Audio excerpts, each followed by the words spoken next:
वसुदेवसुतं देवं कंसचाणूरमर्दनं देवकी परमानन्दं कृष्णं वन्दे जगद्गुरुं।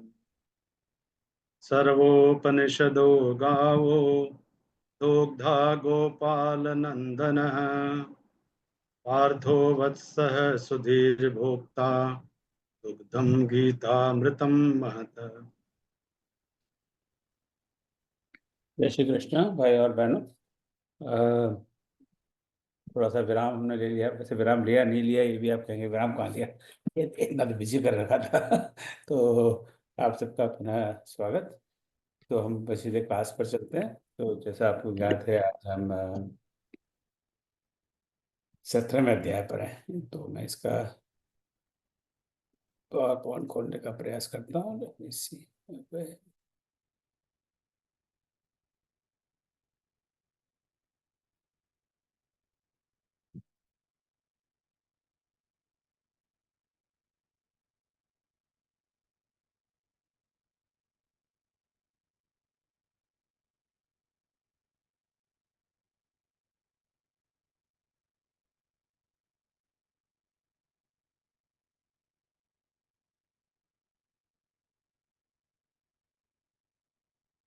ठीक,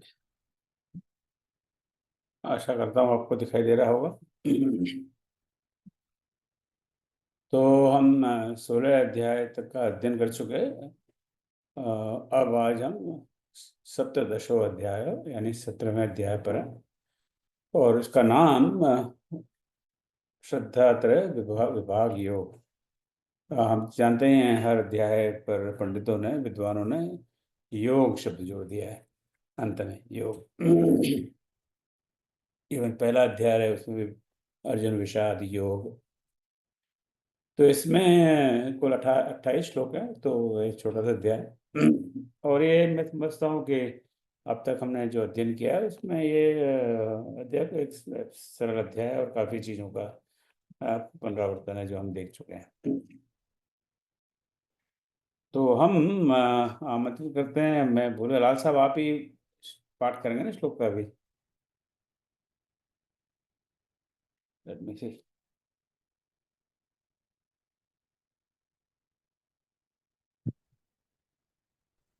ओम श्री परमात्मने नमः। अथ सप्तदशोऽध्यायः। अर्जुन उवाच ये शास्त्रविधिमुत्सृज्य यजन्ते श्रद्धयान्विताः तेषां निष्ठा तु का कृष्ण सत्त्वमाहो रजस्तमः। करते यजन जो शास्त्र विधि को छोड़ श्रद्धा युक्त हो, हे कृष्ण उनकी सत्व रजतम कौन सी निष्ठा कहो। तो यहाँ पर इस अध्याय का आरंभ अर्जुन के प्रश्न से हो रहा है। अर्जुन उवाच। और हम बढ़ते हैं आगे, और ये रहा उसका पदक्षेप। अब हम लोग एक्सपर्ट हैं इस में, तो इस पर हम विस्तार से चर्चा करने की कोई आवश्यकता नहीं लग रही। तो शास्त्र विधिम, तो वहाँ पर हाइफन है। हाइफन का अर्थ है कि वहाँ समास है, समस्त पद है। और विधम उत्सृज्य यन्ते श्रद्धया अन्विता तेषां निष्ठा तो का कृष्ण सत्वम आहो रजतम। और ये रहा उसका अन्वय। कृष्ण ये शास्त्रम उत्सृज्य श्रद्धया अन्विता यजन्ते तेषां निष्ठा तु का, यानी प्रश्नवाची चिन्ह सत्वम आहो रजतम। करीब करीब सभी शब्दों को, पदों को हम जानते हैं यहाँ पर। उत्सृज्य मतलब त्याग कर, छोड़कर। अन्विता युक्त होकर, यजन्ते पूजा करते हैं, ये हम देख चुके हैं पहले। और निष्ठा को हम शब्दों को हिंदी में जानते हैं, और यहाँ इसका लगभग इसका अर्थ कुछ स्थिति जैसा है। तो अब हम इस श्लोक पर चर्चा करते हैं कि हे कृष्ण, अर्जुन प्रश्न करते हैं, हे कृष्ण कि जो लोग शास्त्र विधि को त्याग कर अपने स्वयं की इच्छा अनुसार श्रद्धा से पूजा करते हैं, उनकी स्थिति कौन है, कौन सी है। सतोगुणी है या रजोगुणी है तमोगुणी है। तो यहाँ पर उन 3 गुणों की बात पुनः हो रही है, जिसको हम पहले के चैप्टर्स में, अध्याय में देख चुके हैं, और पुनः इसके बाद 18वें अध्याय में होगी, जब हम अगले सप्ताह से 18वें अध्याय का अध्ययन करेंगे। तो ये विषय है ना 3 गुणों का, त्रिगुण, सतोगुण, रजोगुण और तमोगुण। ये मैं समझता हूँ श्रीमद् भगवद गीता का एक बहुत महत्वपूर्ण विषय है, जिस पर भगवान बार बार घूम फिर के आते हैं। तो बार बार किसी बात को भगवान कहते हैं, इसका मतलब वो बात महत्वपूर्ण तो होगी ही। तो कृष्ण भक्त से, भगवान कृष्ण से पूछते हैं कि जो भी व्यक्ति हैं वो अपने मन माने हिसाब से, अपने स्वयं की इच्छा अनुसार, उनको लगता है कि भाई आज हो, अच्छा आज क्या है, आज गुरुवार है, तो आज गुरुवार को मैं फलानी माता का व्रत रखता हूँ। और आज क्या है, आज अष्टमी है, तो अष्टमी को फलाने देवता का मैं व्रत रखता हूँ। आज अष्टमी के दिन मैं नंगे पैर चलूंगा। तो वो अपने मन से विचार कर लेते हैं, या किसी ने कह दिया हो, या व्हाट्सएप में किसी ने संदेश भेज दिया हो कि फलाना बाबा ने कहा है कि तुम अष्टमी को अगर नंगे पैर चलोगे तो तुमको संतान की प्राप्ति होगी। तो उस तरह की ये बात कर रहे हैं कृष्ण अर्जुन, कि जो बात है शास्त्र में कहीं नहीं लिखी हुई है, किसी ने बताया नहीं है शास्त्रों में, और उसको त्याग करने का दो अर्थ है, कि कई बार हम त्याग देते हैं क्योंकि हमारी इग्नोरेंस है, अज्ञानता है, और कई बार हम त्याग देते हैं कि हम जानबूझकर त्याग देते हैं। तो यहाँ पर आई थिंक मैं समझता हूँ दोनों बातें हैं। या तो हम अज्ञानी हैं इसलिए हम अपना मनमानी करते हैं, या फिर हमें पता है फिर भी हम अपनी मनमानी करते हैं।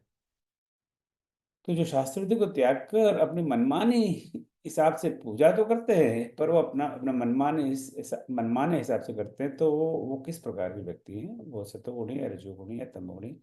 तो इस प्रकार की बात अर्जुन करते हैं। तो ये क्या पे, आई थिंक आगे बढ़ने से पहले मैं अवश्य ये कहना चाहूँगा कि हम बड़े भाग्यशाली हैं कि हमारे देश में, भारतवर्ष में, हजारों की संख्याओं में ज्ञानी लोग हैं, विद्वान हैं, संत हैं। अभी देखिए ना, कुंभ का मेला हुआ था, हजारों हजारों हजारों संत आए थे भारत से और विदेशों से भी। तो उनको सबको मैं नमन करता हूँ, प्रणाम करता हूँ। फिर भी मैं कहूँगा कि हमें अपना विवेक का प्रयोग करना चाहिए। जब वो जो भी वो बात कहते हैं, क्या वो शास्त्र संगत है, या इन्होंने अपने अपने आप को आगे बढ़ाने के लिए वो बात कही है। सो इस पर we should think about it, कि वी व्हाट इज इट। तो ये बात भगवान गीता में कह गए हैं, अभी हम देखेंगे आगे, क्योंकि आप देखिए कि वो हमारे कई शास्त्रों में उल्लेखित नहीं। अब शास्त्र, अब कहेंगे शास्त्र क्या है, अब शास्त्र तो हमारे फंडामेंटल शास्त्र तो वेद हैं। अब वेद को तो हम लोग पढ़ते पढ़ते हैं नहीं, पर फिर भी वेद हैं या उपनिषद हैं या भगवत गीता है या रामायण है, तो अपने अपने विवेक से हमें देखना चाहिए कि ये बात कहीं किसी ने कही है, या फिर ये मनगढ़ंत बातें बना ली। तो this is what the question is, और इसको हम आगे इस प्रश्न पर विचार करते हैं। अब भगवान क्या कहते हैं, सुनते हैं लाल साहब जी। यजन्ते सात्विका देवान् यक्षरक्षांसि राजसा प्रेतान् भूतगणांश्चान्ये यजन्ते तामसा जनाः सात्विक सुरों का यक्ष राक्षस का यजन राजस करे नित भूत प्रेतों का यजन जन तामसी मन में धरे। तो ये रहा इसका पदच्छेद। अब इन पदच्छेद वगैरह पर हम बात नहीं करेंगे, क्योंकि आप को वैसे भी पावर पॉइंट हम भेज ही देते हैं, और हम काफ़ी कुछ चीज़ के बारे में जानते हैं।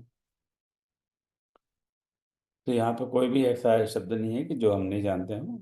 यक्ष रक्षांसी, यक्ष और राक्षसों को। तो अब अर्थ पे से आ जाते हैं। भगवान कहते हैं कि सुन अर्जुन, सतोगुणी देवताओं को, रजोगुणी यक्ष और राक्षसों को, और तमोगुणी भूत प्रेतों को पूछ गए। तो पहला क्राइटेरियन या बताया भगवान ने कि सतोगुणी क्या है और रजोगुणी क्या है और कौन है, और तमोगुणी क्या है। तो सतोगुणी देवों को, देवताओं को पूछते हैं। देवताओं का क्या अर्थ है, अब हमारे भी देवी देवता बहुत हैं। तो जो हमारे जिनका वर्णन वेदों में किया हुआ है, रामायण में किया हुआ है, गीता में किया हुआ है। सूर्य है, सूर्य की हम लोग, बहुत लोग सुबह सुबह सूर्योदय, सूर्य को अर्घ देते हैं, सूर्य की पूजा करते हैं, चंद्र की पूजा करते हैं, अग्नि की पूजा करते हैं, वायु, इंद्र, इन सब की पूजा करते हैं। तो ये सब देवों की पूजा है। रजोगुणी यक्ष और राक्षसी की पूजा करते हैं। यक्ष क्या है? जैसे कि कुबेर, कुबेर जो धन का स्वामी है, ऐसा माना जाता है ना।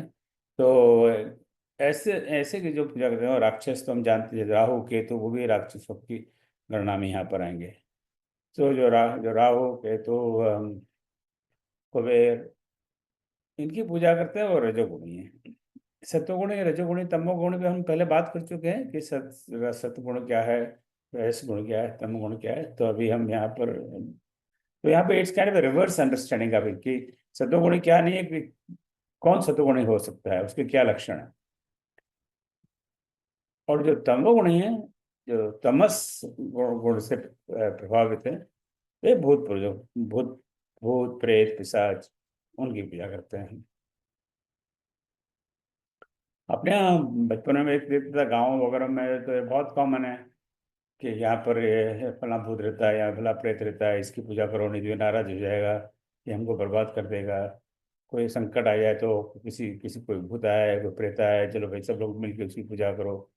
तो इस तरह की बात है, मैंने बचपन में देखी हुई है, और मैंने समझता हूँ उन्हें कोई बहुत ज़्यादा परिवर्तन है। अभी भी मैं कई बार अपने रिश्तेदारों से बात करता हूँ, तो मुझे ऐसा लगता है कि इस मामले में हम लोगों ने कोई बहुत प्रगति नहीं की। भले साइंस ने बहुत प्रगति कर ली हो, हम बहुत एडवांस्ड हो गए हो, तो इस तरह की मानसिक सोच से भी यार I don't think much ahead. Even पढ़े लिखे लोगों में भी इस प्रकार की मानसिकता रहती है। तरह तरह के वो अंगूठियां पहनेंगे ही, कुछ हर अलग अलग स्टोन्स की, कि इस स्टोन से ये होता है, इस स्टोन से वो होता है, गले में ये, इस तरह all sorts of things, and I don't think there's any basis of that. तो वो उसी में मांगते हैं, इस प्रकार के अंगूठे को पहन लो तो ये भूत नहीं आएगा, ये शनि नहीं आएगा, ये राहु नहीं आएगा, ये केतु नहीं आएगा, थिंग्स लाइक दैट। तो भगवान यहाँ बता रहे हैं, मैं नहीं बता रहे, दिस नॉट माई से, भगवान श्री कृष्ण कह रहे हैं कि भूत प्रेतों की पूजा करने वाले लोग तमोगुणी होते हैं। आप भूत प्रेतों के चक्कर में मत पड़ो, आप देवताओं की पूजा करो। अब अगला श्लोक सुनते हैं। आयु सत्त्वबलारोग्य सुख प्रीति विवर्धनाः रस्या स्निग्धा स्थिरा हृदया आहाराः सात्विकप्रिया ते आयु सात्विक बुद्धि बल सुख प्रीति एवं स्वास्थ्य भी रसमय चिरस्थिर हृदय चिकने खाद्य सात्विक प्रिय सभी। अब यहाँ पर भगवान बड़ी इम्पोर्टेंट बात बता रहे हैं हम लोगों के लिए, जिसको हम इसी क्षण से अपने जीवन में उपयोग में ला सकते हैं, इसी क्षण से, from this moment, right now. तो भगवान हमें यहाँ एक बहुत फंडामेंटल चीज बता रहे हैं कि हमें क्या खाना पीना चाहिए। हम सुबह जब उठते हैं और सोते हैं, उसके बीच में हम भिन्न भिन्न प्रकार के खान पीन हमारा चलता रहता है, सबका चलता रहता है, कोई बिरला हो जिसका ना हो। तो यहाँ भगवान हमें बता रहे हैं कि हमें क्या खाना चाहिए, क्या पीना चाहिए, और रादर क्या नहीं खाना चाहिए, क्या नहीं पीना चाहिए। तो ये रहा इसका अन्वय। आयु, सत्व, बल, आरोग्य, सुख, प्रीति, विवर्धना। आप देखिए ना, यहाँ पे ये सब सारे एक साथ जुड़ गए। अब ये कुछ ये ठीक नहीं है, इसको ठीक करना पड़ेगा। चलो, हाँ। तो भगवान बता रहे हैं कि जो जो सात्विक लोग हैं, जो सत्वगुण वाले लोग हैं, उनको पहचानने का एक ये तरीका है कि वो देखिए वो क्या, उनको क्या खाने में पीने में क्या प्रिय है, what do they like, right. जाएंगे रेस्टोरेंट में तो क्या ऑर्डर करते हैं,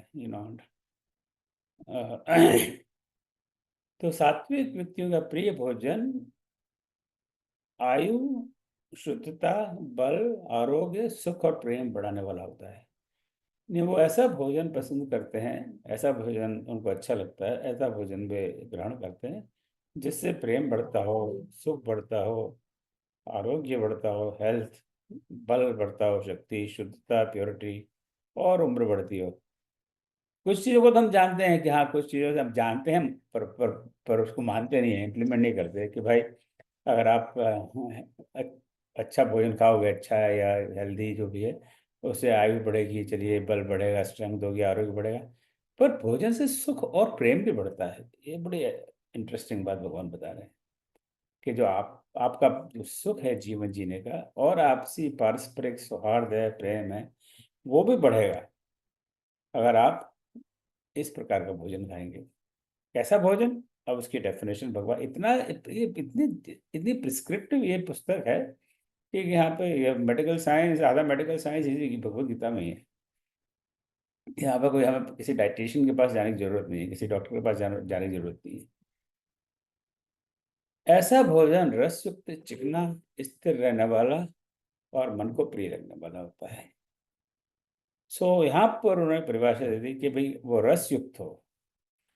रस युक्त का क्या मतलब है? कि जिसके अंदर रस हो। रस का अर्थ क्या हुआ? कि जैसे कि दूध है, गुड़ है, चीनी है, राइट। अब गन्ने के खेत में जाइए और वहां पर उसी समय उसको गन्ने को पेल कर आपको गन्ने का रस दे दो, क्या आनंद आएगा! वाह वाह वाह वाह, मेरे तो मुंह में पानी लग गया, पानी आ लग गया। दूध है, दही है, मक्खन है। इस तरह का भोजन है, वो रस युक्त है। चिकना, जैसे मैंने बताया, जैसे घी मक्खन। अब आजकल घी मक्खन पर बहुत रोक लगी हुई है, कोलेस्ट्रॉल बढ़ रहा है। स्थिर रहने वाला, जो स्टेबल, जो आपको करता हो, राइट। जो बहुत समय तक आपके काम आए, इस तरह का भोजन। तो इस तरह का भोजन जो करता है वो व्यक्ति सात्विक ही होगा। और वी कैन से रिवर्स, अगर आप सात्विक है तो आप इसी प्रकार का भोजन का प्रयोग करेंगे जो आयु बढ़ाता हो, जिससे जिससे फायदा है, लाभ है। आयु बढ़ती है, आयु प्योरिटी बढ़ती है जीवन में, बल बढ़ता है, स्ट्रेंथ बढ़ती है, आरोग्य बढ़ता है, हेल्थ, और सुख और प्रेम बढ़ता है। There is a prescription for good food, right. अच्छा अच्छा भोजन क्या है, उसकी यहाँ परिभाषा है। आप देखिए इसके बाद में क्या भगवान कहते हैं। कट्वं ललमणात्युष्णतीक्ष्णरुक्षविदाहिनः आहारराज्यश्रेष्ठा दुःखशोकमया प्रदः। मैं फिर से पढ़ता हूँ सर। कट्वं ललमणात्युष्ण तीक्ष्णरुक्षविदाहिनः आहाराराजश्रेष्ठा दुःखशोकामय प्रदा।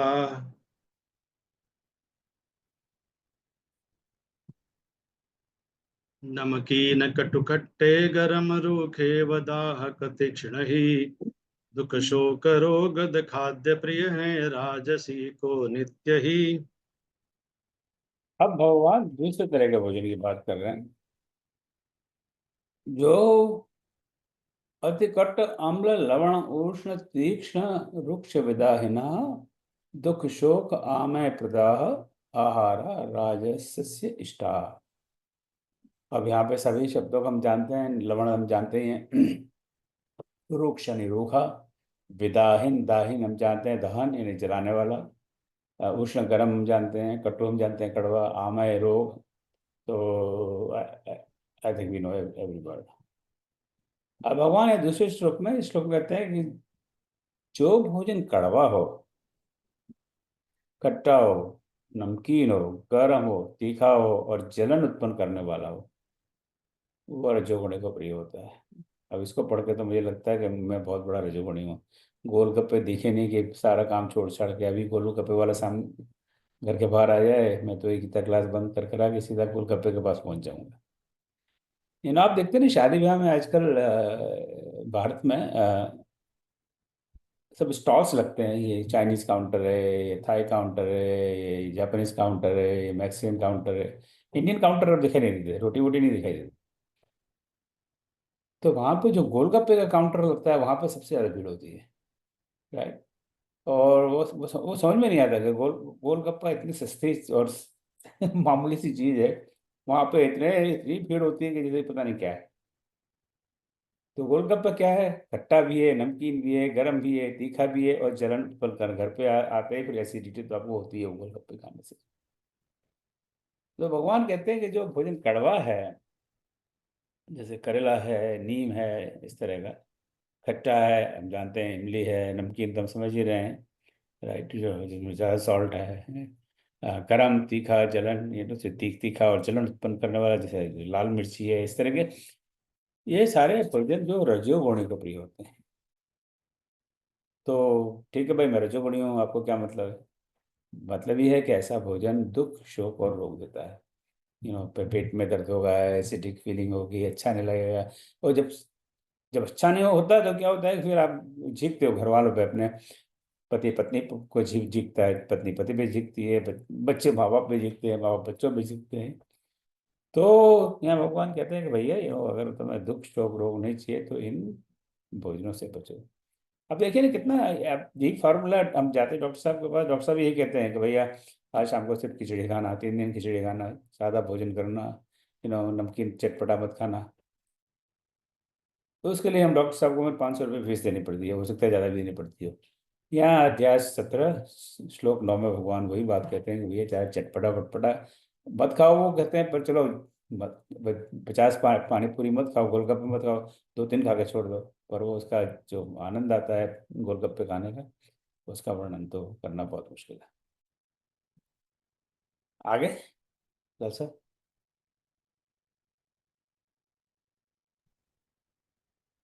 यातयामं गतरसं पूति पर्युषितं च यत् उच्छिष्टमपि चामेध्यं भोजनं तामसप्रियं रखा हुआ कुछ काल का रसहीन बासी या सड़ा नरतामसी अपवित्र भोजन भोगते जूठा पड़ा। अब भगवान तीसरे प्रकार, अभी बात कर दी कि जो सतोगुणी है उनका क्या भोजन है, जो रजोगुणी है उनका क्या भोजन है, पर जो थर्ड क्लास, कुछ लोग फर्स्ट क्लास में ट्रैवल करते हैं, कुछ लोग सेकंड क्लास में ट्रैवल करते हैं, कुछ थर्ड क्लास में ट्रैवल करते हैं। तो आप में से जो मेरी उम्र के हैं या मेरे से थोड़े बहुत 10-15 साल छोटे हैं, उनको पता होगा पहले भारत में ट्रेन में थर्ड क्लास हुआ करता था, फर्स्ट क्लास, सेकंड क्लास और थर्ड क्लास। जो मेरे ख्याल से 40 वर्ष या उससे कम है उनको शायद नहीं पता हो। हमें अच्छी तरह पता है कि हम हमेशा थर्ड क्लास में ट्रैवल करते थे, सस्ती टिकट होती थी, उसमें ट्रैवल करो अपना आराम से। फिर सेकंड क्लास में देखते रहते थे कि हाँ कैसे लोग बैठे हैं, और फर्स्ट क्लास में देखने की हिम्मत ही नहीं होती थी कि भाई पता नहीं कितने बड़े लोग हैं, इनके पर देखो तो नाराज नहीं हो जाए। तो यहाँ भी थर्ड क्लास के लोग हैं, ये तामसी लोग हैं, राइट। तो अब थर्ड क्लास के लोग हैं जो तामसी हैं, उनकी क्या सिचुएशन है? तो उनके बारे में भगवान बता रहे हैं हमें कि वो इस प्रकार का भोजन करते हैं जो उनको बड़ा ही प्रिय है, तामसी लोगों को प्रिय है। जो भोजन अध पका है, अभी पका नहीं है, कच्चा है, राइट, पर वो इतना ज्यादा उनको अच्छा लगता है कि फटाक से ना पके नहीं पके, फटाक दो मेरे को लाओ लाओ लाओ लाओ लाओ, आने दो आने दो आने दो आने दो आने दो। रसहीन है। अभी रस की बात हमने पहले की थी 2 श्लोक पहले, कि इसमें कोई रस नहीं है, दुर्गंध युक्त है, इसमें बदबू आती है, स्मेल आती है, जो बासी है, लेफ्ट ओवर फूड। अब लेफ्ट ओवर फूड हम बहुत खाते हैं, हो सकता है अभी कलयुग में भगवान ये कह रहे तो शायद काशी बासी नहीं कह रहे, कि अब सब लोग, हम लोग सब फ्रिज में रखते हैं खाना, और जो बचा हुआ है और अपवित्र होता है वह तामसी लोगों को प्रिय है।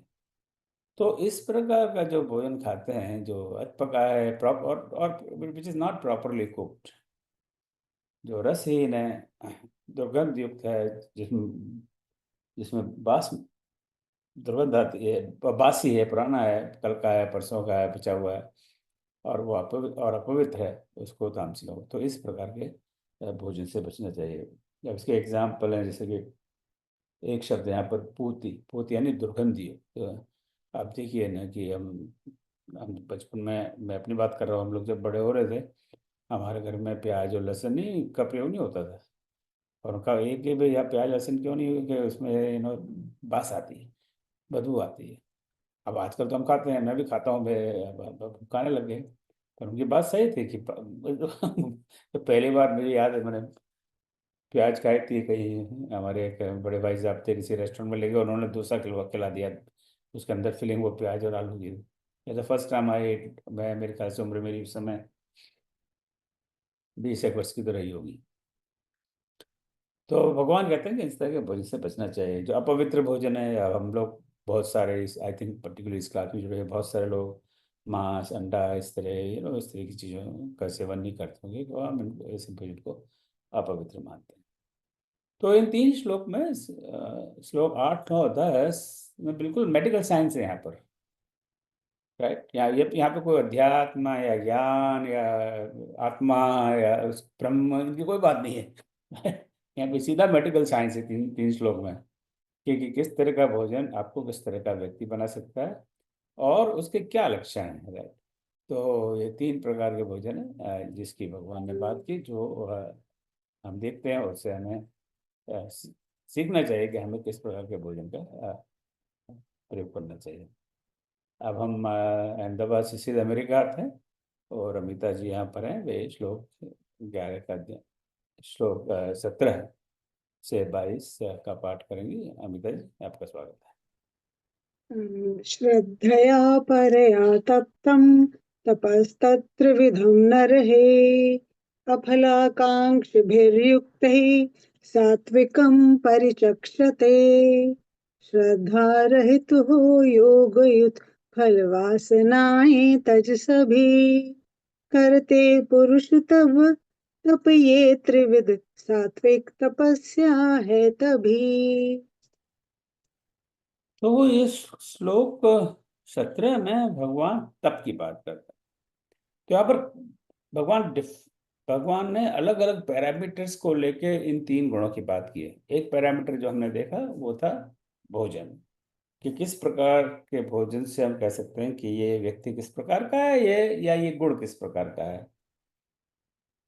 इसी प्रकार उन्होंने योग की बात की है, तप की बात की है, हम सब पर चर्चा नहीं कर सकते तो यहाँ पर उन्होंने तप की बात की है। तो इसके पहले जो 14, 15 और 16 श्लोक नंबर में, जिसकी हम यहाँ चर्चा नहीं करें, 14वें नंबर श्लोक में उन्होंने शरीर से संबंधित तप की बात की है, 15वें में उन्होंने वाणी से संबंधित तप की बात की है और 16वें में उन्होंने मन के संबंधित तप की बात की है। और फिर अब वो 3 तरह के तप बताकर, चाहे वाणी का तप हो, चाहे शरीर से तप हो, चाहे मन से तप हो, फिर भगवान यहाँ पर आते हैं कि इसमें सतोगुणी तप कौन सा है, रजोगुणी तप कौन सा है और तामसी तप कौन सा है। तो अब देखते हैं इसको, इन सब चीज़ों को हम स्किप भी कर लेते हैं। अफल आकांक्षा भी, आकांक्षा यानी चाहना करना, आकांक्षा करना, और अफल जो फल की चाहना ना करने वाले, अयुक्त योगी परिचक्षते कहा जाता है। तो लेट्स सी, अब यहाँ भगवान बताते हैं बिना फल की कामना से और परम श्रद्धा से किया गया तप सात्विक होगा। तो चाहे वो तप मानसिक तप हो, चाहे वो तप वाणी का तप हो, चाहे वो शरीर संबंधी तप हो, चाहे वो कैसा भी तप हो, तप का मतलब ये नहीं है कि हम नाक पकड़ के एक पैर पे खड़े हो जाएं, वही तप है, राइट। तो जो तप बिना फल की कामना से, बिना फल की बात तो गीता का बहुत मेजर थ्रस्ट है, राइट। कर्मण्येवाधिकारस्तु मा फलेषु कदाचन, बहुत बहुत समय पहले हमें भगवान कह चुके।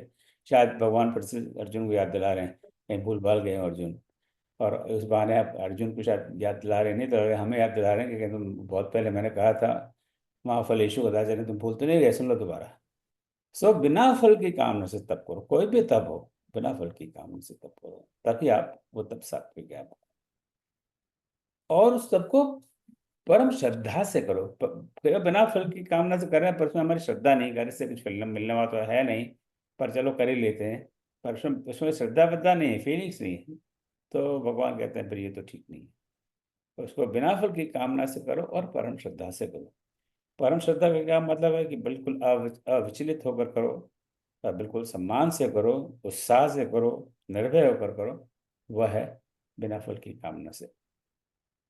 इसका मैं आपको एक उदाहरण देता हूँ। आप हम सब इसको देखते हैं, कई बार संस्थाओं को वॉलंटियर्स की जरूरत पड़ती है, भैया ये कार्यक्रम है, हमें वॉलंटियर्स चाहिए।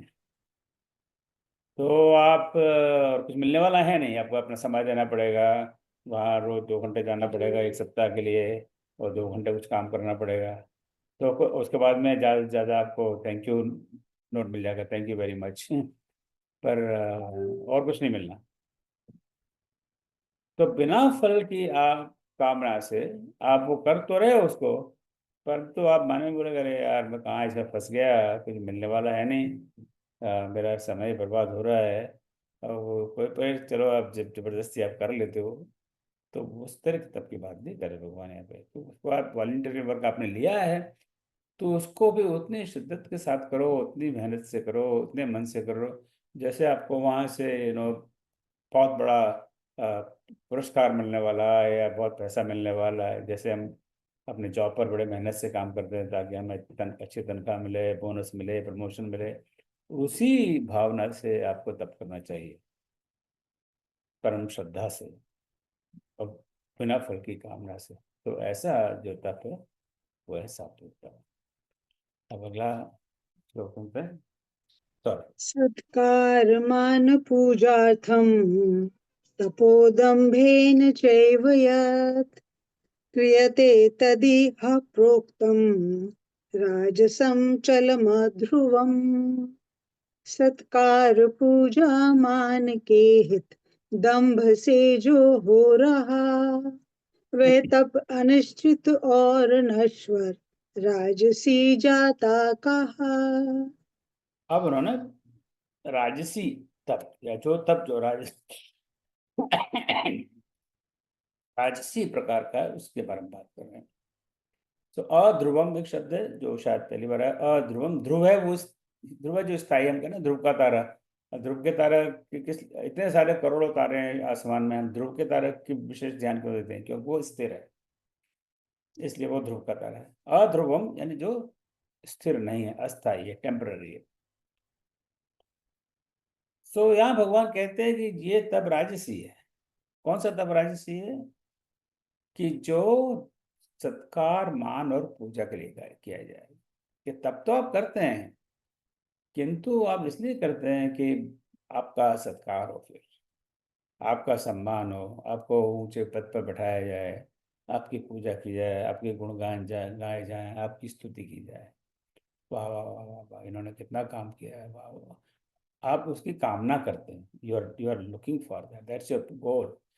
ये बिना फल के नहीं है।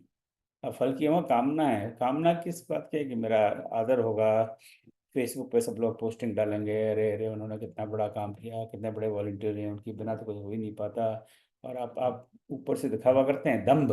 क्या नहीं नहीं मैंने तो कुछ नहीं किया, मैंने आपने सब किया है, दम्भ है। ना, हम लोग दम्भी बहुत है, इस तरह का दम्भ बहुत करते हैं। पर तो मन ही मन में ये होता है कि हाँ ये तो बड़ा, ये अच्छी बड़ाई हुई है, ऐसा होना चाहिए। तो इस प्रकार का जो तप है वो राजसी है। भगवान कहते हैं ये अस्थाई और नाशवान है। अध्रुवम, ये टेम्पररी है। और जो टेम्पररी चीज है वो नाशवान है। लोग 2-4 दिन आपकी प्रशंसा करेंगे, फिर भूल भाल जाएंगे। और प्रशंसा इसलिए करते हैं कि उनका भी अपना कोई स्वार्थ होता है, आपको खुश करने के लिए, अगली बार भी आपसे काम लेना है, इसलिए कई उनके ऑब्जेक्टिव होते हैं। पर 10-15 दिन बाद सब भूल जाते हैं कि आपने कोई काम भी किया है। अब अगला श्लोक देख लेते हैं। मूढग्राहेणात्मनो यत् पीडया क्रियते तपः परस्योत्सादनार्थं वा तत्तामसमुदाहृतम्। जो मूढ़ हट से आप ही को कष्ट देकर हो रहा, अथवा किया पर नाश हित तप तामसी उसको कहा। तब तामसी उसको कहा। अब तामसी प्रवृत्ति के गुण की बात करें भगवान। सो यत तब मूढ़ ग्राहण मूर्खतावश परस्य, दूसरों को, I think we've seen this, उत्साधनार्थम, अनिष्ट करने के लिए। अब भगवान कह रहे हैं कि ये तब तामसी है। अभी मैंने तुम्हें बताया सतोगुणी तप क्या है या सात्विक तप क्या है, रजोगुणी तप क्या है या राजसी तप क्या है। अब मैं तुम्हें बता रहा हूँ कि जो तामसी तप क्या है ना, तप भी तामसी हो सकता है। तो जो तप आत्म उत्पीड़न के लिए, जिनसे आप स्वयं की को पीड़ा देते हैं, या जो दूसरों के अनिष्ट के लिए करते हैं कि इसका बुरा हो जाए इसलिए मैं तप करता हूँ। मैं एक पैर पे खड़ा रहता हूँ 10 साल तक ताकि मेरे पड़ोसी के घर में आग लग जाए, ऐसा होता है। तब सब करेंगे, पड़ोसी से बड़ी ईर्ष्या है इसके घर में कैसे आग लगे, चलो किसी बाबा ने कहा कि तुम ऐसा करो, तुम एक पेड़ पे खड़े रहो एक सप्ताह तक, तो पड़ोसी का घर जल जाएगा। बाबा ने कहा तो बात सही होगी, मुझे तो पड़ोसी का घर जलाना है, भले कुछ भी हो। तो आत्म उत्पीड़न, अपने आप को भी कष्ट देते हो आप, या स्वयं के लाभ के लिए या दूसरों के अनिष्ट के लिए, उसे तामसी तप कहा जाता है। और ऐसा तप आदमी कब करता है, जब वो मूर्खतावश होता है। यहाँ यहाँ भी एक स्पेलिंग एरर है, मूर्खतावश होना चाहिए, ये मूर्खतावश कैसे लिखा है। कितनी कितनी बार हम उनको चेक करते हैं फिर भी रह जाता है। तो जो मूर्खतावश करते हैं वे आत्म एक कुछ साल पहले, 7 8 10 साल हो गए, एक एक एक फिल्म आई थी, आपने देखी होगी, कम से कम इंटरटेनिंग तो है बहुत। उसका नाम है पीके, फिल्म का नाम। आमिर खान जी उसके आमिर खान ही है, आमिर खान लीडिंग एक्टर है, और बाकी का मुझे नाम याद नहीं आ रहा इस समय। हमारे कुछ लोगों ने, सनातनी हिंदू मित्रों ने उसकी कुछ निंदा भी की है उस फिल्म की, पर मुझे उसका मैसेज बहुत अच्छा लगा। राइट, भगवान हमें ये नहीं कहते कि तुम अपने आप को कष्ट दो, कहीं नहीं कहते, कहीं सारे गीता में कहीं नहीं कहा भगवान ने कि तुम अपने आप को कष्ट दो, अपने आप को पीड़ा दो, कहीं नहीं कहा। अभी देखिए ना, सात्विक भोजन, और भोजन में ये नहीं कहा कि तुम व्रत करो, फास्ट करो, पूरा नवरात्रि के दिन 9 दिन खाना मत खाओ, कहीं कहा है, कहीं नहीं कहा। भगवान कहते हैं सात्विक भोजन करो, अपना दूध पियो, गन्ने का रस पियो, घी खाओ, मक्खन खाओ, गेहूं खाओ, इस तरह की बात। भगवान ये नहीं कहा कि तुम बस जैसे नवरात्रि आए 9 दिन भोजन पानी बंद। मैं नहीं कह रहा कि ये नवरात्रि में उपवास करो, कोई बुरी बात है, आप अवश्य करिए, पर भगवान ने ये नहीं कहा कुछ भी। तो इस तरह की अपने आप को पीड़ा देने के लिए, ताकि कोई फल उससे प्राप्त हो, इसकी कोई आवश्यकता नहीं है। और दूसरों को कष्ट देने के लिए तप करना, वो तो आप कोई भी काम करना गलत बात है, पापमय बात है। हम रामायण में देखते हैं कि जब रावण और कुंभकर्ण का जन्म हुआ और विभीषण, तीनों ने बहुत बड़ा तप किया, पर जो कुंभकर्ण और रावण का तप था, उनका उद्देश्य यही था कि सारे संसार पे, सारे ब्रह्मांड पर, सारे लोगों पर उनका राज्य रहे, और वो सब उससे, उस राज्य से सबको दुखी कर सकें, और सारा सारा पाप का प्रचार कर सकें। विभीषण ने तप किया भगवान की प्राप्ति के लिए।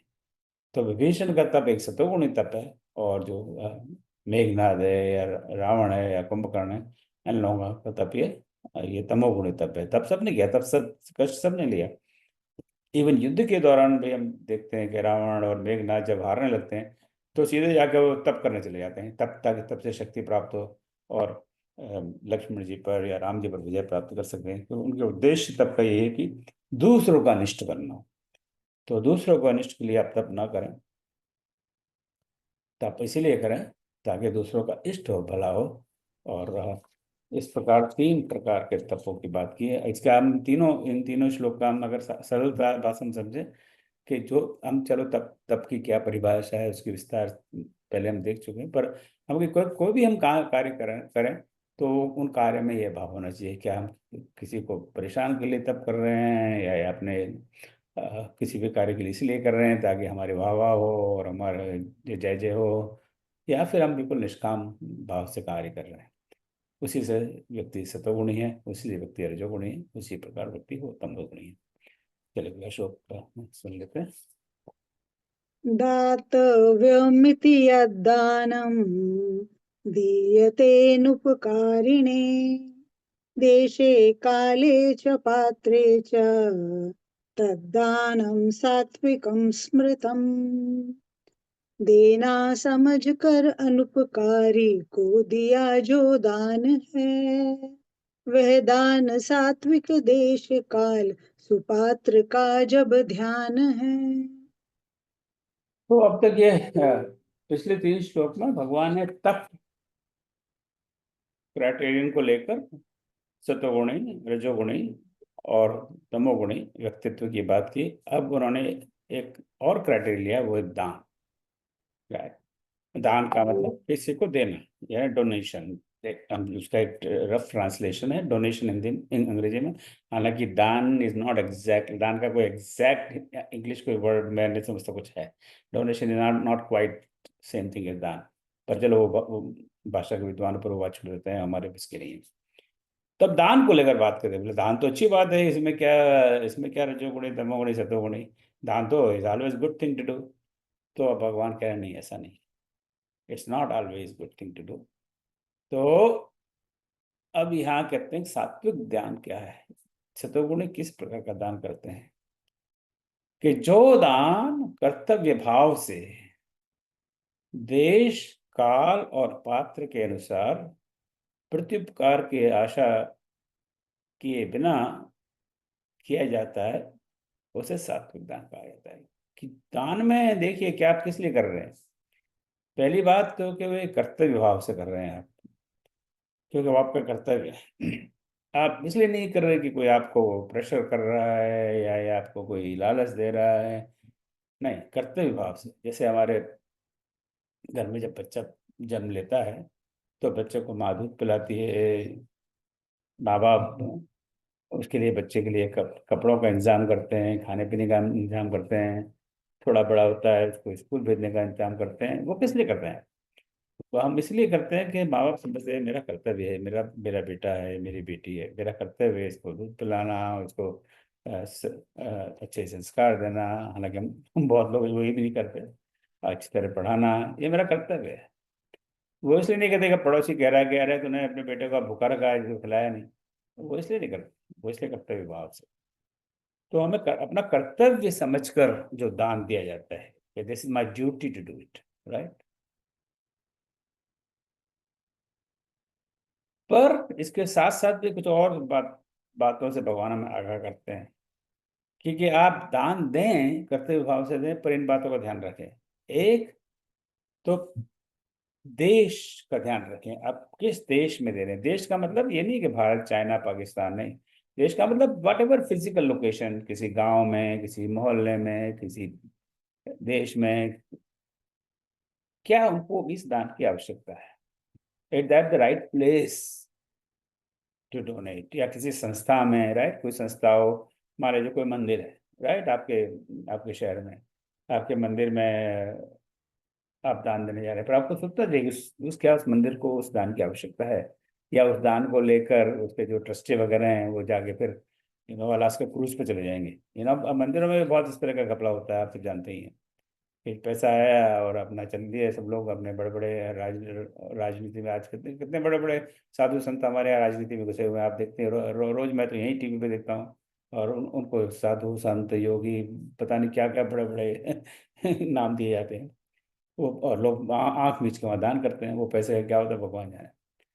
सो आप you make sure that you are giving it to the right place, right institution, right काल, समय, कि वो समय सही है उस संस्था के लिए, उसका राइट में भी उस समय उसको जरूरत है।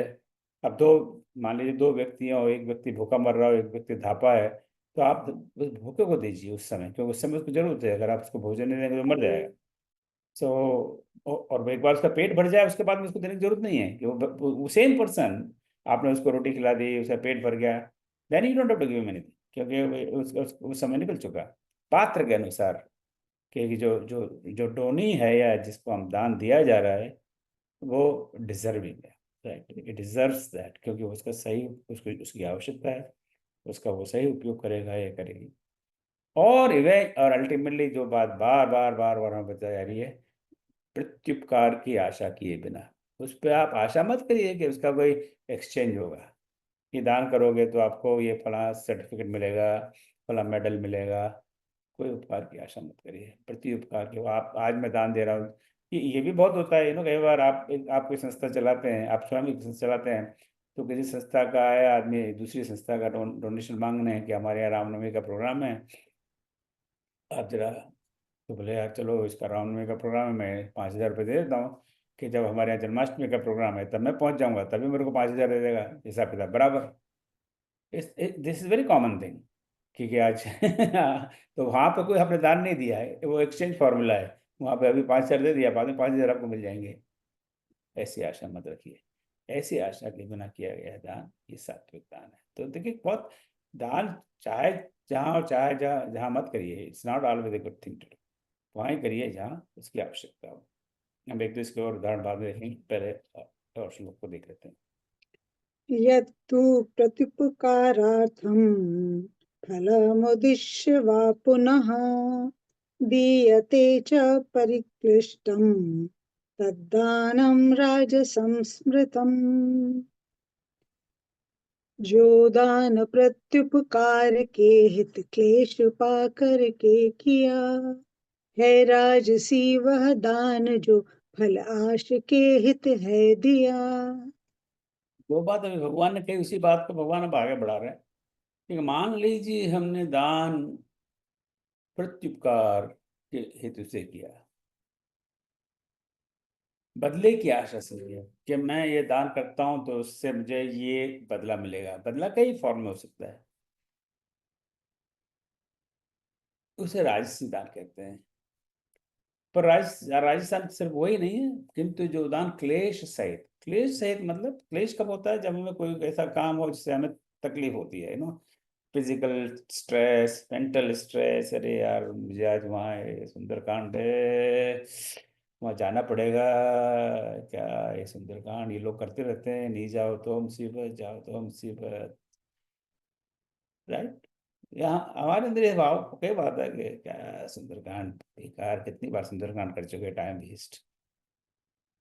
तो वो क्लेश के साथ आप वो सुंदरकांड कर रहे हैं। अगर आप ऐसे सुंदरकांड में चले गए, मन में तो वही क्लेश है कि कैसे फटाफट खत्म हो। क्या तुलसीदास जी ने 60 दोहे लिख दिए, सुंदरकांड 15-20 में खत्म कर देते, तो फटाफट काम हो जाता है, फिर अपना खाना वाना खा के हम घर पहुंच जाते। तो क्लेश के साथ आप दान मत करिए।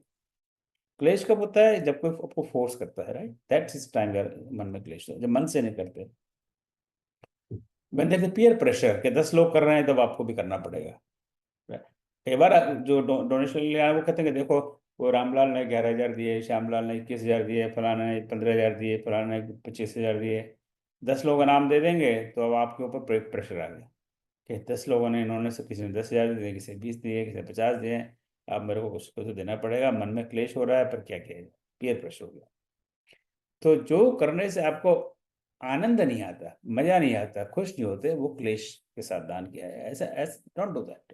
क्लेश के साथ दान मत करिए, ऐसा भगवान कहते हैं। मैं नहीं कह रहा, मैं कुछ नया नहीं कह रहा, मैं वही कह रहा हूँ जो भगवान कहते हैं, जो मैं समझाऊं भगवान क्या कह रहे हैं। मैं गलत समझाऊं ये संभावना अवश्य है। बदले की आशा से दान मत करिए, या किसी फल की प्राप्ति का उद्देश्य दान मत कीजिए। अगर ऐसा आप करते हैं तो ये दान है वो राजसी दान क्या कहा जाता है। तो ये राजसी दान आप देखिए, फिर देखते हैं कि वो तामसी दान की क्या बात अदेश काले यद्दानम् अपात्रेभ्यश्च दीयते असत्कृतमवज्ञातम् तत्तामसमुदाहृतम्। बिन देश काल सुपात्र देखे जो दिया बिन मान है अथवा दिया अवहेलना से तामसी वह दान है।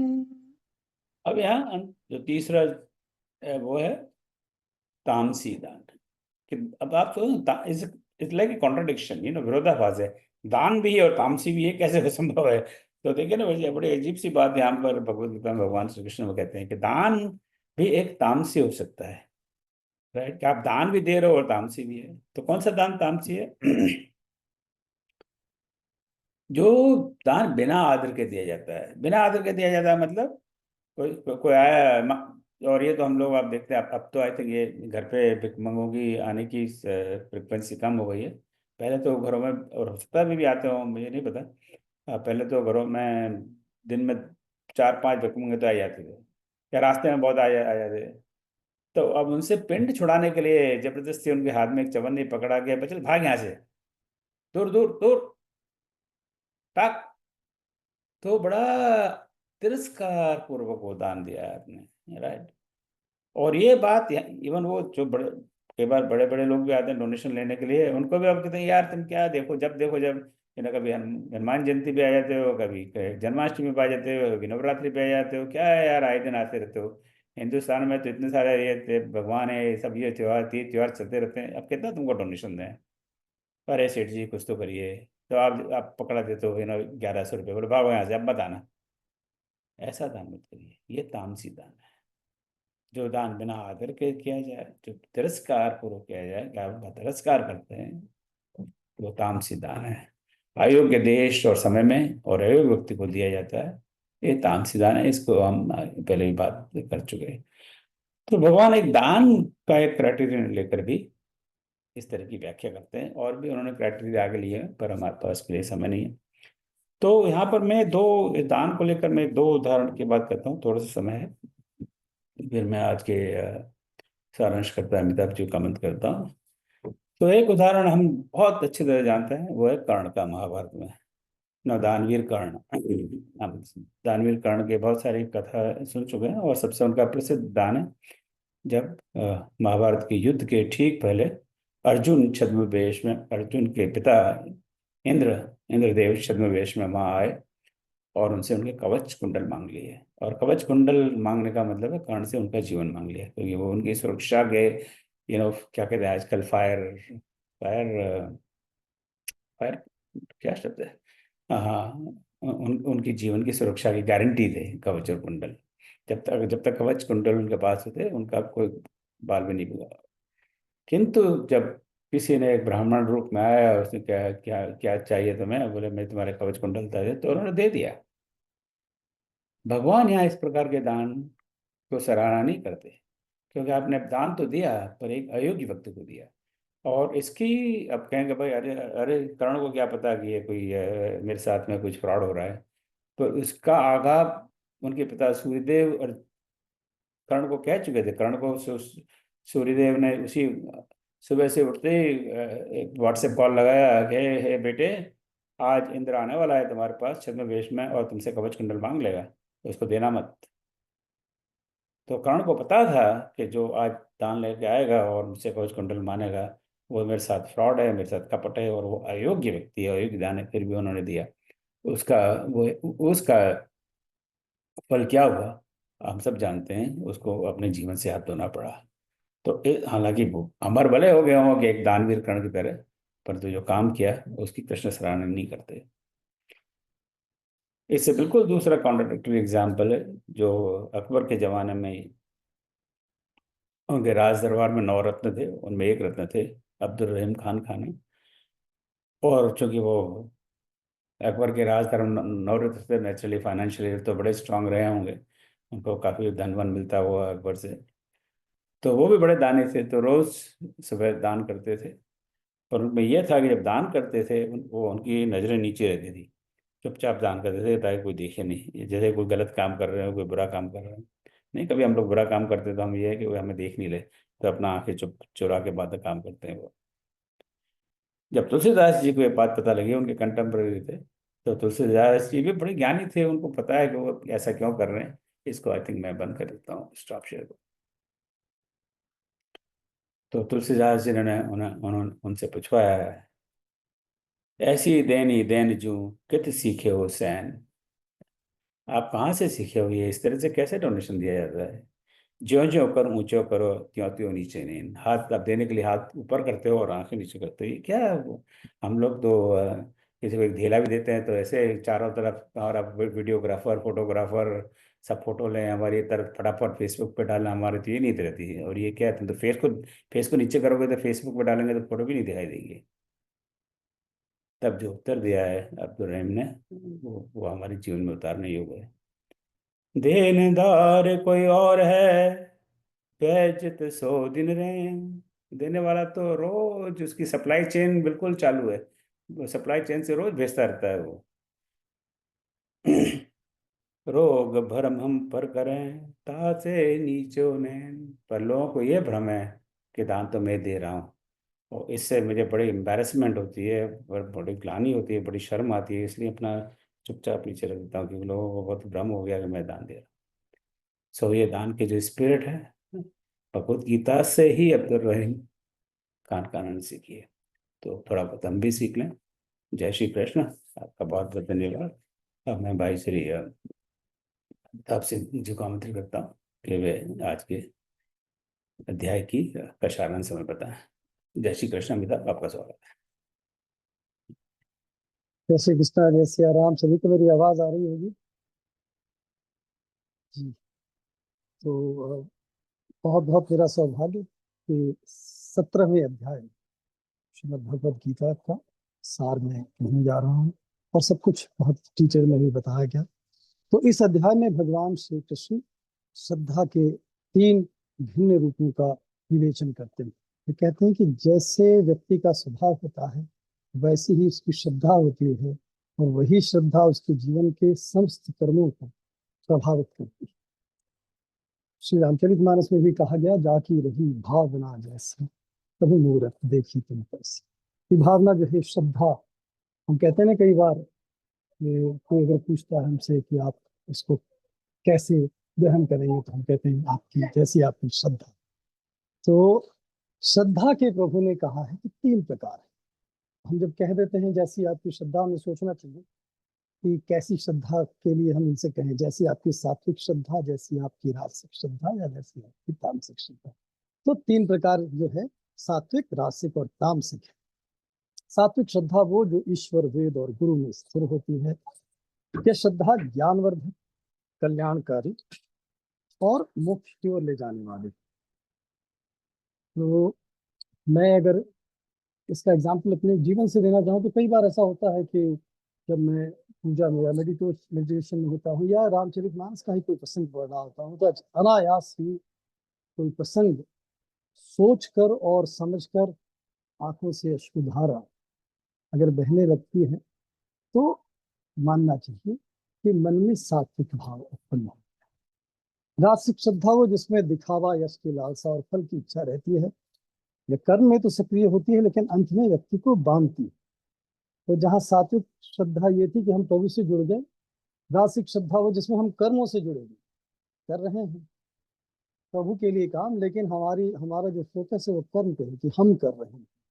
तो अहम आ रहा है, और कहीं ना कहीं हमें यश प्राप्त करने की इच्छा है, कहीं ना कहीं सोच रहे हैं कि लोग हमें अप्रिशिएट कर रहे हैं। तो ये है राजसिक श्रद्धा कि हम ये कर्म करेंगे तो हमारा नाम होगा। तो इसमें बंध जाता है इंसान, इसी से फल की इच्छा भी होती है, और फल की इच्छा होने के कारण हम फल से बन जाते हैं। फिर अंत में जो होती है वो तामसिक श्रद्धा, जो सबसे निम्न गति की है। इसमें अंधविश्वास, हठ और क्रूरता का जो भाव होता है वो होता है। ये न अपने लिए हितकारी होती है और न ही समाज के लिए, जिसमें हम किसी का अहित चाहते हुए कुछ कर्म करते हैं। तो कहा गया है कि जो किसी के लिए गड्ढा खोदता है उसके लिए खाई पहले से तैयार है। हम स्वयं भी गिरते हैं जब हम दूसरों को गिराने की कोशिश करते हैं। तो वह है तामसिक श्रद्धा। और इसमें बचने का एकमात्र उपाय है कि हम जो कुछ भी करें कॉन्शियस होकर करें कि हमारी श्रद्धा कैसी हो रही है, सात्विक है, राजसिक है या तामसिक है। तो शायद हम कहीं ना कहीं कुछ अपने ऊपर कंट्रोल रखा है। वैसे ही भोजन, यज्ञ, तप और दान भी इस अध्याय में बताया गया कि वो 3 प्रकार का। तो बेसिकली बात वही है, भावना क्या है। भोजन करते हुए अगर हमारा भाव सात्विक, तो भोजन भी हमारा सात्विक ही हो, और नहीं है तो धीरे धीरे होने लगे। धीरे धीरे आपकी थाली में वही चीजें होंगी जो सात्विक भाव की ओर आपको ले। और अगर हमारा भाव राजसिक है, तो भोजन भी हमें वैसा ही पसंद आएगा और हमारी थाली में वैसा ही भोजन होगा। और वही तामसिक, अगर हमारा भाव तामसिक है, तो थाली और भोजन में हमारा वैसा ही होगा। उसी तरह से यज्ञ, तप और दान भी हमारे भाव से वैसे फल देने वाले और वैसे ही हो जाते। भगवान बताते हैं कि आहार, जो सात्विक आहार होता है स्वास्थ्यवर्धक, सात्विक बुद्धि को बढ़ाने वाला होता है। राजसिक आहार तीखा और तला भुना, हम अक्सर कोशिश करते हैं मिर्ची के पकौड़े और पता नहीं कौन कौन से पकौड़े, बारिश हो रही है तो पकौड़े, बारिश नहीं हो रही है तो पकौड़े। तो ये सारी चीजें हैं जो राजसिक हैं, जो हम बस स्वाद के लिए, थोड़े समय के मुख के स्वाद के लिए हम करते हैं।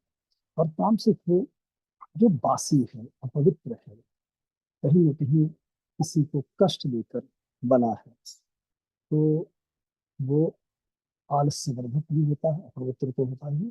इसी प्रकार यज्ञ, तप और दान भी श्रद्धा के अनुरूप 3 प्रकार के होते हैं, जहाँ समय नहीं लूंगा मैं।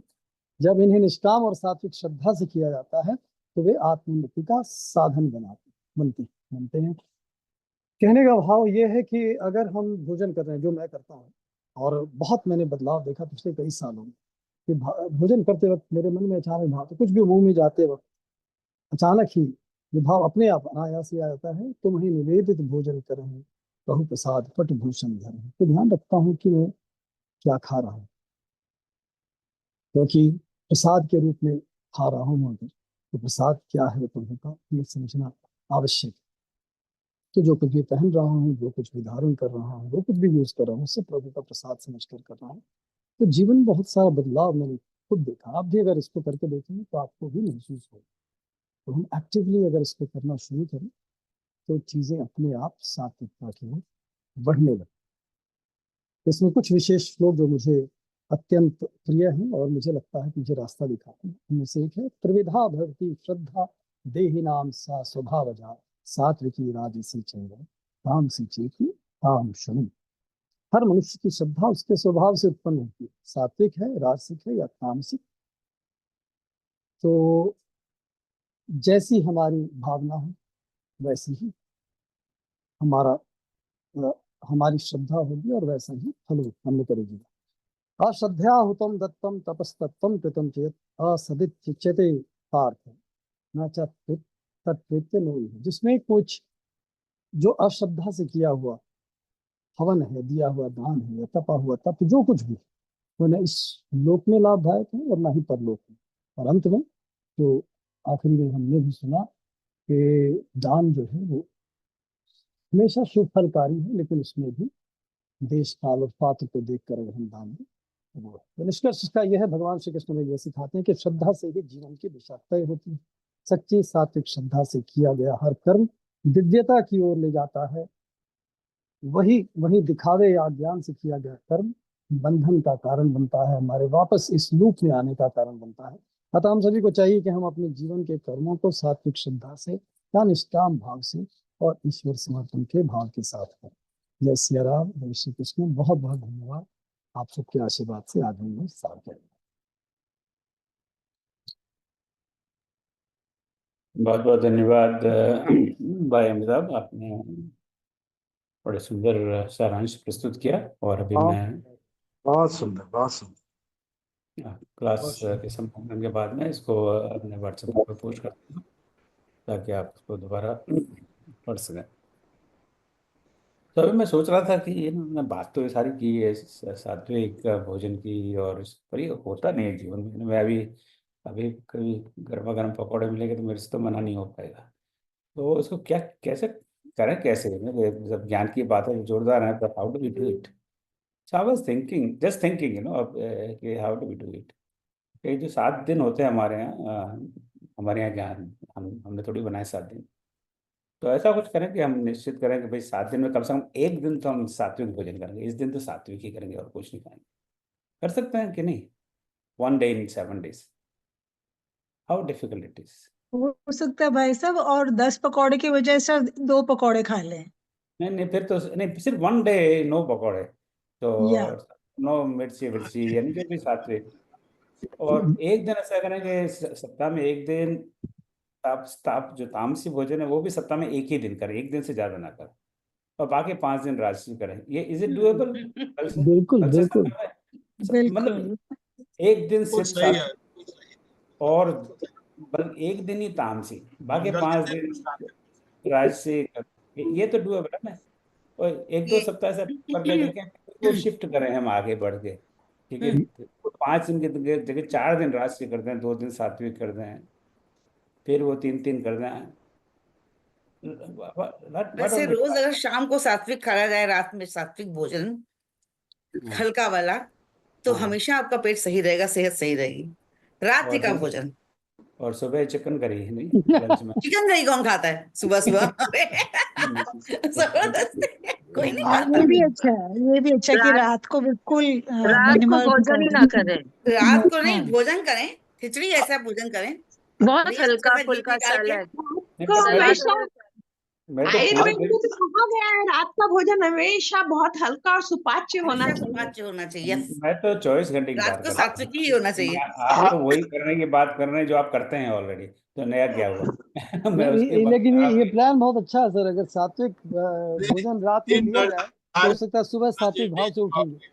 हाँ, तो एक 24 आवर साइकिल कोई भी दिन पकड़ना कि हर गुरुवार को, गुरुवार शुरू होगा रात के 12 बजे और 12 बजे खत्म होगा रात को, वो 24 घंटे में सात्विक भोजन कर। चलो एनीवे, ये मेरे को तो इधर उधर की फालतू बात करने की आदत है। तो पर एक 24 आवर टाइम विंडो में सात्विक भोजन, उस दिन चाय नहीं, कॉफी नहीं, सुबह हाँ। अब तो अगर एक दिन हम 24 आवर सात्विक भोजन नहीं कर सकते तो फिर तो ये गीता को इधर ताक पे रख देना चाहिए, क्या फायदा गीता का। Chai sir is not sattvic. हाँ जी, इसको निर्धारित कर ले, Chai is बात not रखें, sattvic. और संडे को वैसे रख के हमशी हाँ नहीं, जो भी आपको अच्छा लगे, मंगलवार को कोई सात्विक भी दिन रखें। आप है इसको किसी मॉनिटर। भी ऐसे हमारे कुछ कर ले धर्म तो में व्रत आदि करने का जो विधान है उसमें यही तो है कि हम सात्विक भोजन करें। मतलब सात्विक भोजन, फल फ्रूट खाएं, वो सात्विक होते हैं, दूध खाएं, दही खाएं, वो सब सात्विक चीजें हैं जो हम व्रत आदि में लेते हैं। हाँ इसीलिए हमारे यहाँ उपवास का प्रावधान है। मैं तो ऐसे इसलिए समझती हूँ, मेरे ऐसी मतलब मैं ऐसा समझ पा रही हूँ। तो अभी एक प्रश्न आया अच्छा से, इस चाय सात्विक, चाय तो बहुत सात्विक, इससे बढ़िया सात्विक क्या चाहिए? चाय, कॉफी, कैफीन जिसमें बियर, होगा वो सात्विक नहीं हो सकता। कैफीन होता है तो सर चाय इसमें भाव की प्रधानता है। अगर आपने प्रभु का प्रसाद समझ कर लिया तो सब में सत्व गुण आ जाता है। तो चाय हम को भी लोग आप लेना शुरू करें हम लोग सत्व गुण के हिस्सा, सात्विक भाव अमिताभ से, और जी, धीरे धीरे चाय छूट अमिताभ जाती जी ऐसा सुझाव मत दीजिए, कल से हम भोजन में भगवान को चाय ही देंगे। है। भगवान मैं तो रोज पिलाता हूँ उनको और खुद भी पीता हूँ, साथ में बैठ के कृष्ण पीता हूँ। भगवान को माखन देने के बजाय हम चाय पिलाएंगे, सुबह भी चाय पी लो ताकि हमको भी चाय मिल जाए। लेकिन हमारे जो भगवान को भोग भोग जो दिया हाँ, जाता है, भगवान को भोग रख रख वो के लोग हमसे बहुत सारी हमेशा चीजें। उसमें मिष्ठान होता है, उसमें कोई चटपटी चीज नहीं होती। होता है कभी भगवान को गोलगप्पे का भोग लगा रहे हैं, नहीं, मुझे एक लगा मंदिर है उज्जैन में, वहां भैरव जी को मदिरा चढ़ाई जाती है और लोग प्रसाद में मदिरा लेते हैं। हम लोग को घर पशुपति नाथ के मंदिर में नेपाल में नॉनवेज मतलब वो बकरा का बकरा काट के उसका प्रसाद देते हैं। तो तो ये भी है। कल से हम बकरा काटना शुरू कर दें सारी फिर। ये नहीं सर, प्रथाएं ऐसे ही हैं, मेरे जीवन में अपनी नियम मर्जी की बनाई हुई। अब मेरे इसीलिए जीवन में देखिए ना, नियम वो ये है। भगवान ने ये सारी बातें पहले स्पष्ट कर दी कि वो शास्त्रों के सुसंगत है कि नहीं, वी डोंट नो दैट। किसी ने किसी वो नेपाल के किसी राजा ने प्रणाली शुरू की होगी कि चलो नहीं नहीं जी बकरा काटते हैं यहाँ पर, जी तो जी हाँ।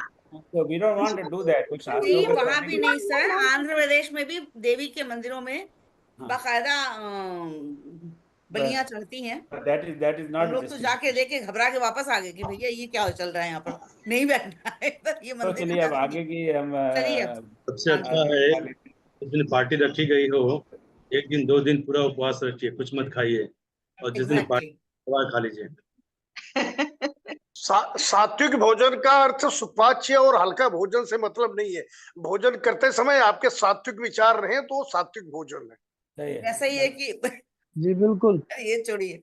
नहीं अगर नहीं बिल्कुल सही बात। सही में मैंने इसका देखा है सर। आप सात्विक भाव से करना जब शुरू करेंगे तो अपने आप आपका भोजन बदल जाएगा। नहीं हाँ, और भाव सात्विक होगा। आपकी बात अमिताभ जी की मैं सहमत हूँ कि जब आपके भावना सात्विक है तो आप मतलब आपका आहार धीरे धीरे बहुत ही सात्विक होता चला जाता है। ये बात बिल्कुल सच वेरी नाइस। चलिए अब अगले बहुत समय हम नहीं लेंगे क्योंकि ये गपशप का मंच नहीं है। तो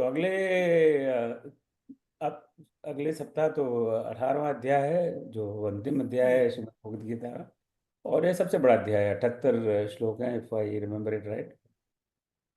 तो इसको हम 3 सत्र में इसका अध्ययन करेंगे। तो अगला क्लास होगा अगले गुरुवार को, यानी 24 अप्रैल, फिर उसके बाद में 1 मई, और फिर 8 मई। सो 8 मई को कृष्ण भगवान ने चाहा तो विल फिनिश अवर गीता अध्ययन।